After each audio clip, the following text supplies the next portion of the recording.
Bonjour, je m'appelle Colline Brasseur. J'ai 17 ans et je suis en 6e année à l'Athénée Royal Nestor Houter de Virton. C'est grâce à mon professeur de français, Madame Lacour, que je participe à ce tournoi. Aujourd'hui, pour la 2e année. J'y ai déjà parlé de mon rapport à l'engagement et de ce qu'il représente dans le monde. J'ai également présenté la novlangue, un phénomène décrit par Orwell, et mon inquiétude concernant l'actualité. Sinon, me concernant, j'aime l'art et le dessin, comme vous pouvez vous en douter en voyant cette vidéo. Je pratique également du sport, du karaté, depuis maintenant presque 8 ans. Je suis ceinture noire, récemment 2e dan. Mais par-dessus toutes mes passions, j'adore lire. Je lis un peu de tout. Des classiques, des livres de divertissement, des livres plus sérieux, des livres intellectuels. Je lis depuis que je suis toute petite.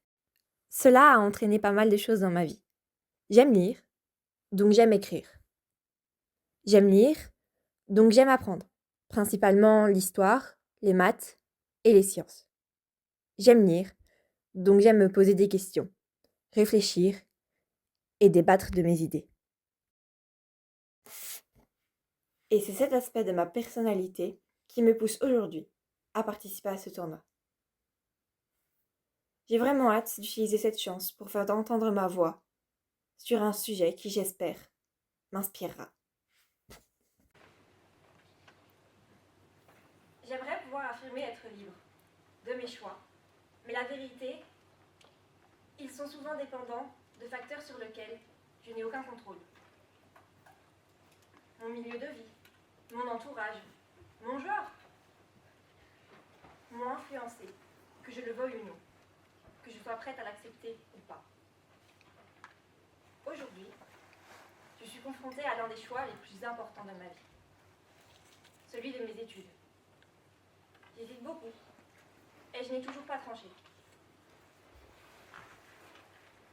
Je balance entre 5 filières, répartissables entre 2 domaines, scientifique ou littéraire.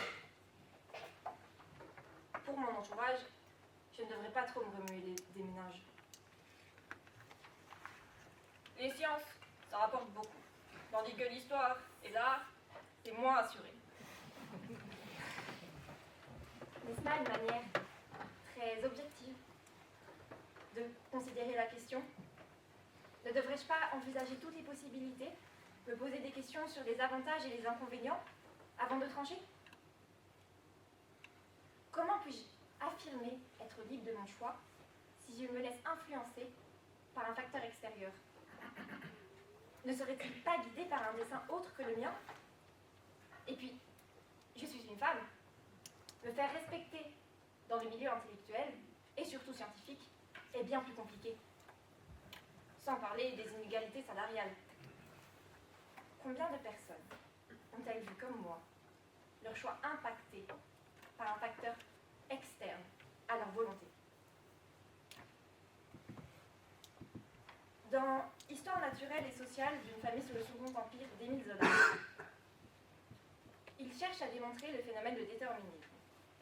Un phénomène très court pour un titre bien long. Selon lui, chaque personne voit sa vie tracée à sa place, en fonction de son milieu social et de ses parents. Aucun de ces personnages ne peut s'émanciper de sa naissance. Et tous finiront inévitablement dans la même situation que celle de leurs parents. Si l'un est né de mineur alcoolique, il finira un mineur et un alcoolique. S'il est né de parents violents qui ne s'aimaient pas, il finira couvert de bleu dans un mariage qui bat de l'aile.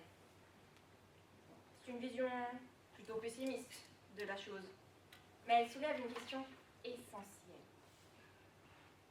Sommes-nous réellement libres?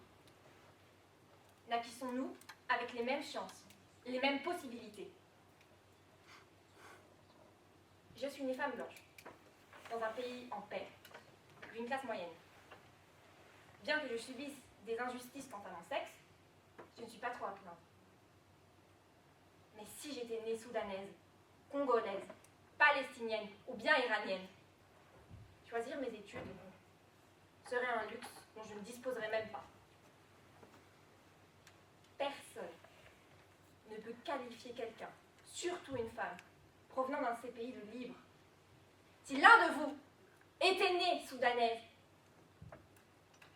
il verrait chaque jour des bains de sang, des violences, des viols. Si l'un de vous était né en République démocratique du Congo, vous seriez dans une mine, à trimer aux dépens de votre vie pour un salaire de misère, tandis que la rage et la guerre gronderaient au-dessus de votre tête.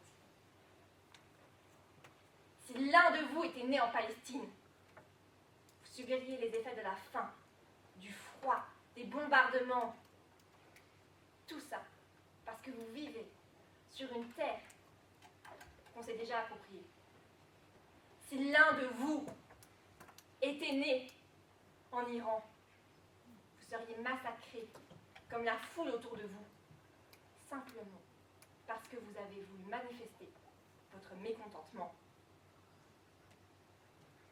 Les humains ne peuvent s'affirmer libres si la liberté est un privilège réservé aux hommes blancs, hétérosexuels, occidentaux. Chaque personne sur cette planète devrait être en mesure de choisir la vie qu'elle veut mener, de pouvoir exprimer ses idées, de ne pas être étouffée par la guerre ou un gouvernement. Chaque personne devrait pouvoir exister. C'est une idée presque puérile de la prononcer à voix haute, mais chaque personne mérite d'être libre. Cependant, la réalité peint un tout autre tableau. Les humains ne sont pas libres. L'histoire nous doit répéter encore et encore. La liberté est un privilège de naissance, et elle l'a toujours été. Au XVIIe siècle, en France, il fallait naître aristocrate pour avoir des droits. Durant les périodes coloniales, il ne fallait pas être noir, ou vous seriez un sous-homme. Sous le Troisième Reich, il fallait n'être arien, et surtout ne pas être une de ces sales abominations de juifs. Rien n'a changé. L'histoire se répète encore et encore. Comme le disait Orwell dans La ferme des animaux, tous les animaux sont égaux. Mais certains le sont plus que d'autres. Nous vivons dans un monde injuste. Il est impossible de le nier. Mais nous ne sommes pas forcés de l'accepter. Nous sommes nés avec plus de choses que d'autres, avec plus de privilèges, c'est vrai. Et il est grand temps de nous en servir afin d'aider et à ne pas les considérer comme des acquis. Il est grand temps d'utiliser nos libertés de manifestation, d'expression, de pensée, afin de permettre à tous d'y avoir accès. Il est grand temps de pouvoir affirmer honnêtement que oui, les humains sont tous libres.